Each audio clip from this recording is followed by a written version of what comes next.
Look, I'm not going to sugarcoat this, because I am done pretending that any of this was his fault. My name is Alina. I'm 33, and yes, I'm divorced. And before that little word conjures up images of a sad, wronged woman, let me be perfectly clear about how this entire mess went down. Because everyone in my old life looks at me like I'm some kind of monster, when the truth is, I was just being realistic about what a woman like me deserves. The tragedy is that I only figured out what that truly meant when it was far too late. It started with Elias. He wasn't supposed to be my forever, he was supposed to be my for now. I met him when I was 25, fresh off the battlefield of modern dating. I'd spent my early 20s collecting scars from a series of men who were all broad shoulders and empty promises. They were exciting, yes, but they were also exhausting. They were challenges, games to be won, and I was tired of playing. Then came Elias. He was 22, just a baby, really. Fresh out of college with a computer science degree and a job at some entry-level tech firm that paid enough to be respectable. But it wasn't his job or his future prospects that caught my eye. It was the way he looked at me. From our very first date, a clumsy coffee set up by a mutual friend, Elias looked at me like I was a celestial event, a goddess who had descended from the heavens specifically for him. His gaze was a mixture of awe and disbelief, and for a woman whose confidence had been chipped away by years of being treated as optional, that look was a potent drug. Let me be clear. I knew exactly what I was doing. Elias was safe. He was the antidote to the charismatic narcissists I had been drawn to. He was the kind of man who would never cheat, because the thought would never even occur to him. He would never leave, because his devotion was absolute. He had zero game with women, which meant I never had to worry about competition. He was a quiet harbor after a long, treacherous storm. And he wanted to get married. He didn't just say it, he radiated it. He talked about the future with a certainty that was both naive and incredibly appealing. So, I tested him. I ran him through a series of subtle, cruel experiments to gauge the limits of his devotion. I'd show up 30 minutes late for our dinner reservations, offering a flimsy excuse.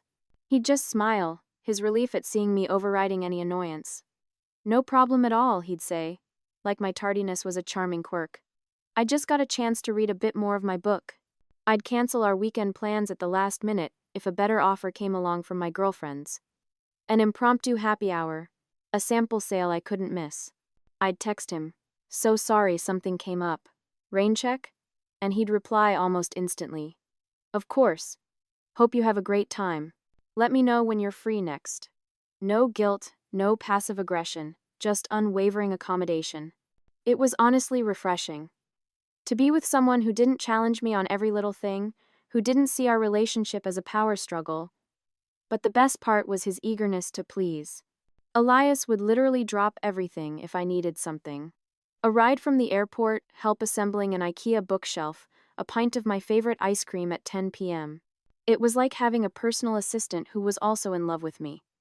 After years of fighting for scraps of attention from men who barely remembered my middle name, I felt like I had hit the jackpot. He was my prize for surviving the dating wars. Of course, there were things that annoyed me, his constant need for affirmation. "How was your day, honey?" he'd ask, and he'd want the full, detailed report. He wanted to know about my friends, my office politics, my plans for the weekend. At first, it was sweet. Then, it started to feel clingy. When I'd gently tell him he was being a little needy, he'd immediately apologize and back off. "Oh, sorry, you're right, I'll give you some space." That was another thing, he never got defensive. He accepted my feedback like it was gospel, which was good, because I hate it when men argue about their own flaws. He was malleable, eager to be molded into the perfect partner for me. He was my project, and for a while I was a very satisfied creator. The proposal happened 2 years in. It was elaborate, of course. A fancy restaurant overlooking the city, a speech he'd clearly rehearsed, a ring that was modest but tasteful. And even in that moment, as he was on one knee, his earnest eyes filled with tears, I remember a cold, analytical thought piercing through the romance. Well, this is happening now. I said yes. I said yes because Elias was everything I thought I wanted in a husband. Stable, devoted, financially secure, and completely committed to my happiness. He was the logical conclusion to my chaotic dating life. He was the sensible choice. But even at our wedding, standing at the altar in a dress that cost more than his car, I found myself scanning the faces in the pews, wondering, Is this really it for me? Was I really going to spend the next 50 years with a man who asked my permission before buying a new pair of running shoes? Someone who got genuinely excited about the prospect of grocery shopping together on a Saturday morning? He was exactly who I thought he was: predictable, safe, and utterly devoted. At 27, that seemed like everything. But predictability has a shelf life. The comfort that once felt like a warm blanket started to feel like a weighted one, pinning me down. By the time we'd been married for 2 years, I started to realize that predictable and safe might not be enough to sustain a woman for the next 4 decades of her life. The quiet harbor was starting to feel like a stagnant pond. That's when I brought up opening our relationship. I framed it as an evolution, a progressive step for a modern couple. I talked about personal growth, about exploring different facets of ourselves to bring that richness back into the marriage. I made it sound like a beautiful, enlightened experiment. Honestly, I was already eyeing other men. I felt trapped by the quiet domesticity of our life, and monogamy felt like the cage. Elias looked at me as if I'd suggested we burn the house down for the insurance money. His face, usually so open and easy to read, crumpled in confusion and pain. He immediately jumped to the worst-case scenarios: STDs, emotional attachments, the complete destruction of our life together. He started acting like I was asking him to share me with a revolving door of random strangers. But I was patient. I was methodical. I spent months wearing him down. I'd leave articles open on the browser about the benefits of ethical non-monogamy. I suggested therapy, where I skillfully framed my desires as a need for self-actualization that would ultimately strengthen our bond. I used his love for me as a weapon. Don't you want me to be happy, Elias? Don't you trust me? It was emotional manipulation of the highest order, and it worked. I knew he was too inexperienced and insecure to find other partners. He was a one-woman man by nature. The dating world would terrify him. Meanwhile, I could have dates lined up by the end of the day. My confidence proved correct. Within hours of updating my dating profile with a carefully curated set of photos and a witty bio, my inbox was flooded. Elias got maybe 3 matches in the first month, all of whom fizzled out after a few awkward messages. I felt a sick sense of validation watching him struggle. It confirmed my long-held belief. I was the prize in our relationship. I had market value. He didn't. I'd come home from an amazing date, a drink at a rooftop bar, a walk through an art gallery, and I'd check in with him, knowing it was torture for him, but framing it as healthy communication. He'd try to hide his pain, putting on a brave face that just made me feel even more superior. The man who really changed the game was Griffin. He was everything Elias wasn't. He was a sales director for a big pharmaceutical company, always traveling, always closing deals. He was confident to the point of arrogance, spontaneous, and had a little bit of danger in his eyes that I found intoxicating. He didn't look at me with awe. He looked at me with a challenging smirk, like he saw right through me and was amused by what he found. When Griffin told stories about his business trips to Singapore or his weekend ski trips in Aspen, I found myself hanging on every word. His life seemed so glamorous compared to Elias's routine of work, gym, home, repeat. Griffin also didn't treat me like I was made of glass. If I was running late for a date, he'd tease me about it. Finally decided to grace me with your presence, huh? I was about to send out a search party. It was verbal sparring and I loved every minute of it. With Elias, conversations were always so careful, so considerate, so bland. With Griffin, they were electric. He made me feel sharp, witty, and alive. I started looking forward to my dates with Griffin more than anything else. We'd meet at cool, dimly lit bars I'd never been to, places that felt sophisticated and adult in a way my marriage never did. He'd order a specific bottle of Malbec for us without even asking what I wanted, and somehow, he always picked exactly what I was in the mood for. He was decisive. He was a man who knew what he wanted, and he made me feel like I was what he wanted. Elias, of course, noticed the change in me. How could he not? I was happier, more energetic, even more interested in intimacy when I came home from my dates, buzzing with a second-hand confidence I'd borrowed from Griffin. Elias kept asking if I was okay, if something was wrong. You seem different, he'd say, his brow furrowed with a gentle concern that I found intensely irritating. It was exhausting having to constantly reassure him that my good mood wasn't somehow a threat to our marriage. The check-ins became the hardest part. He insisted we tell each other about our dates. So I'd come home and give him these sanitized, PG-rated versions of my evenings with Griffin, leaving out the electrifying chemistry and the lingering touches. Meanwhile, he'd share his lack of progress in excruciating detail, the awkward silences, the dates that never materialized. Listening to him talk about his failed attempts at dating was honestly painful. I tried to give him advice, but the truth was, Elias's problem wasn't his approach. It was his entire personality. He was kind and steady in a world that valued charisma and swagger.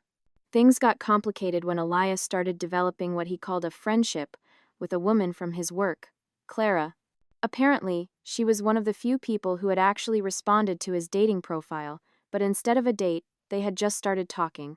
All the time. Elias claimed it was purely platonic, but I could see the shift in him. There was a new light in his eyes when he talked about her.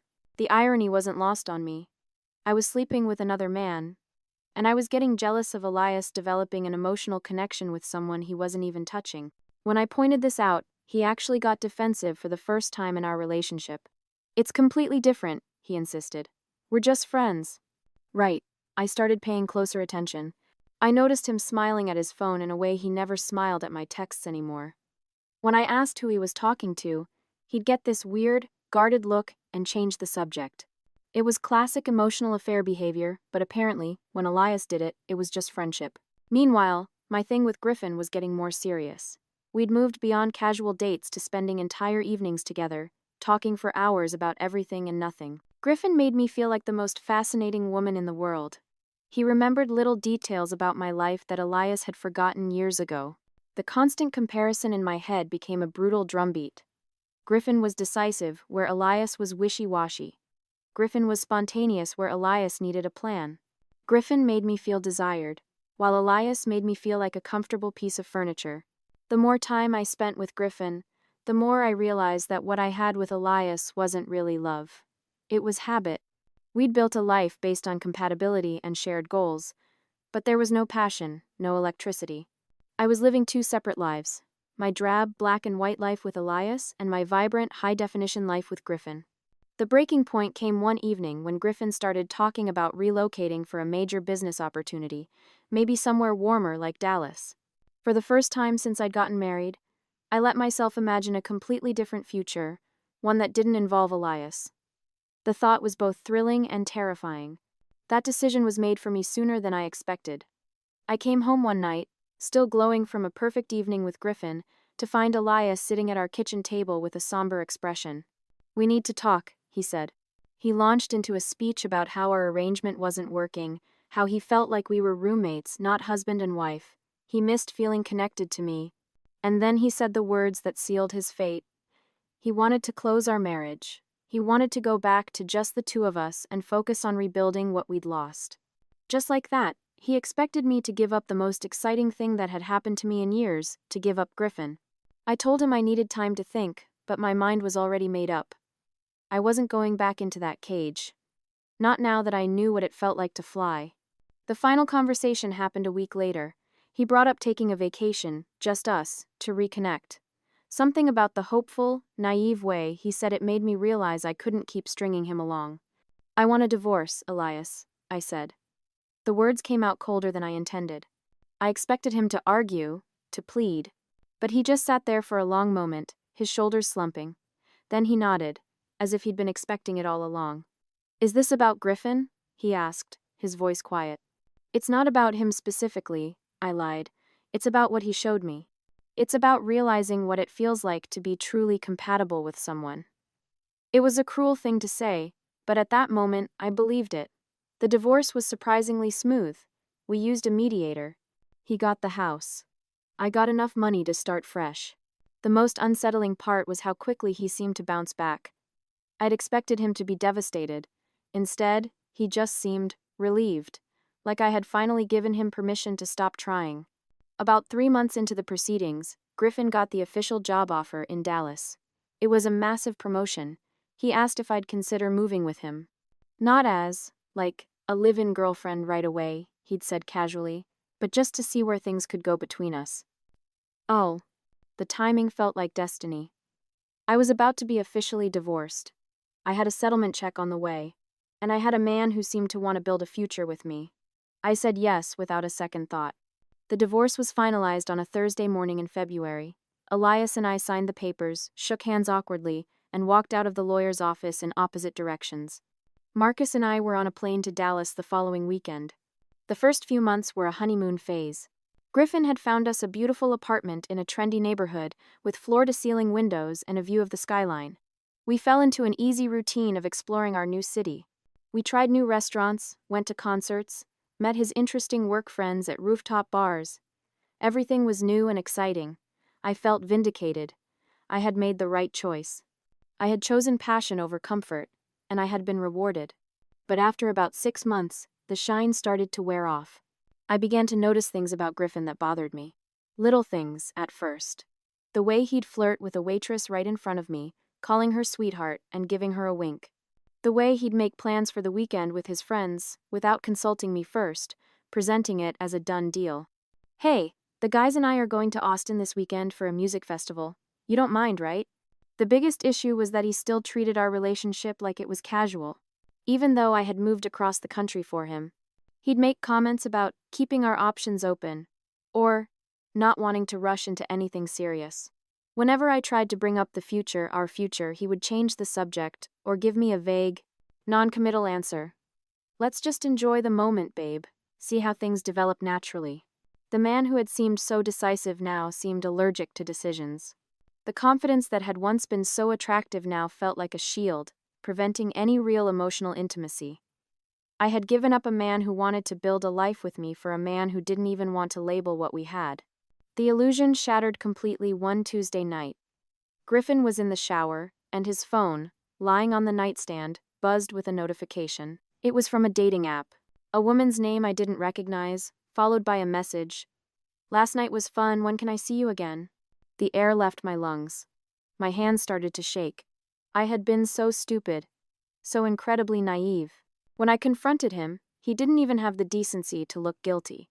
He came out of the bathroom, a towel around his waist, and looked at me with mild annoyance, as if I were the one being unreasonable. "What is this, Alina?" he said, gesturing to the phone in my hand.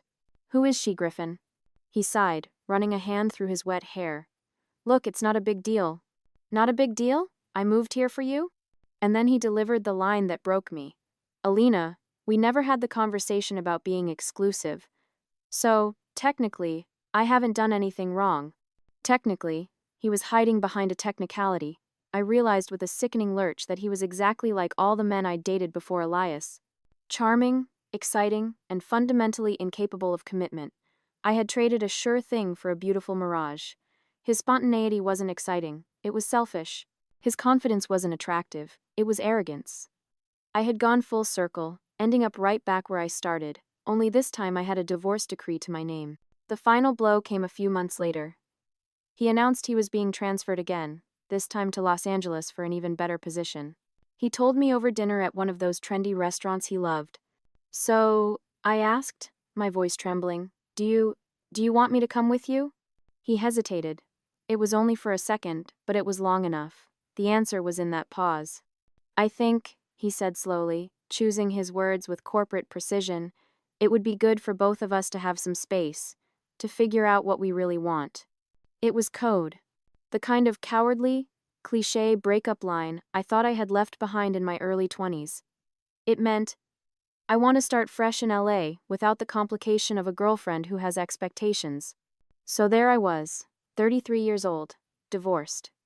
Living in a city where I knew nobody except my ex-boyfriend who was packing his bags.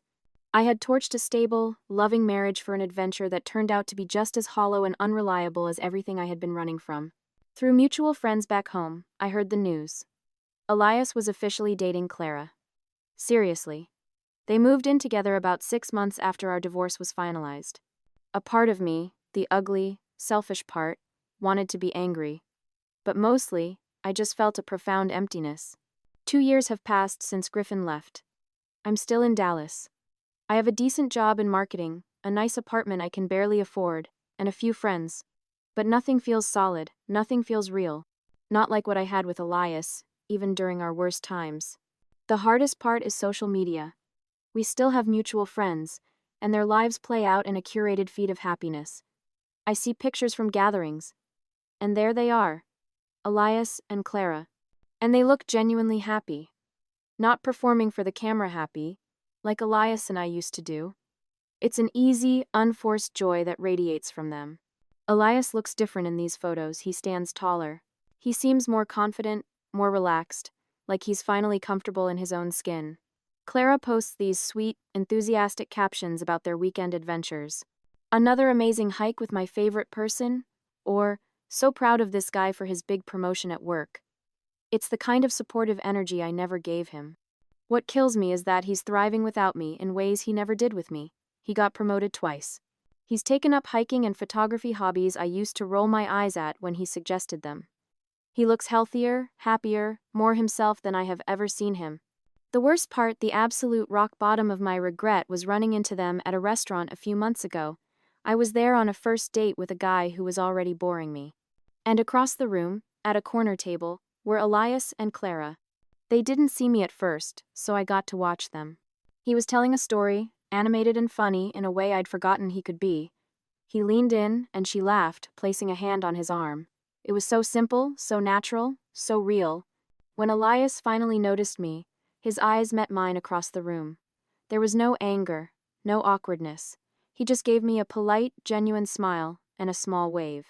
It wasn't the fake smile you give to someone you resent. It was the real smile you give to a person you genuinely wish well. His complete lack of lingering resentment was more painful than any argument could have been. It made it clear that I was a closed chapter in his life, one he no longer felt the need to reread. On my way out, I had to walk past their table. Elias stood up.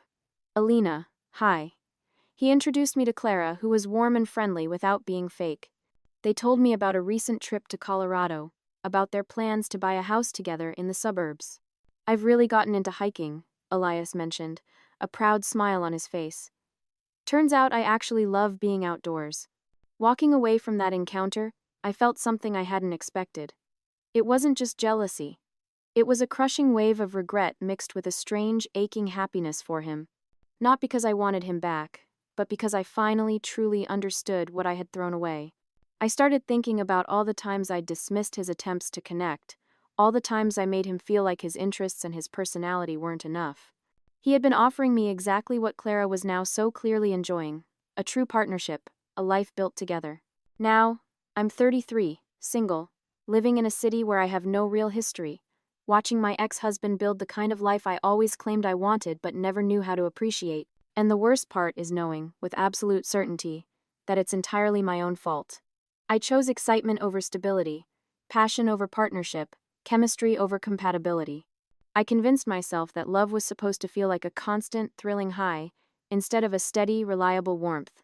Elias didn't fail me as a husband. I failed him as a wife. And now, he's getting to experience what marriage is supposed to feel like with someone who actually deserves him. Someone who sees his kindness as a strength instead of a weakness, his reliability as a gift instead of a burden. I can't even be angry about it, because they both deserve their happiness. He deserves someone who appreciated him from day one, instead of figuring it out years too late. The only person I can be angry with is myself, for being too immature, too selfish, and too blind to recognize a good thing when I had it in the palm of my hand. So here I am, watching from the sidelines as my ex-husband lives his best life, while I'm still trying to figure out how to build something real. And honestly, I'm not sure I ever will. Because the problem was never about finding the right person. It was about learning how to be the right person. And that's a lesson I learned far too late to do Elias any good.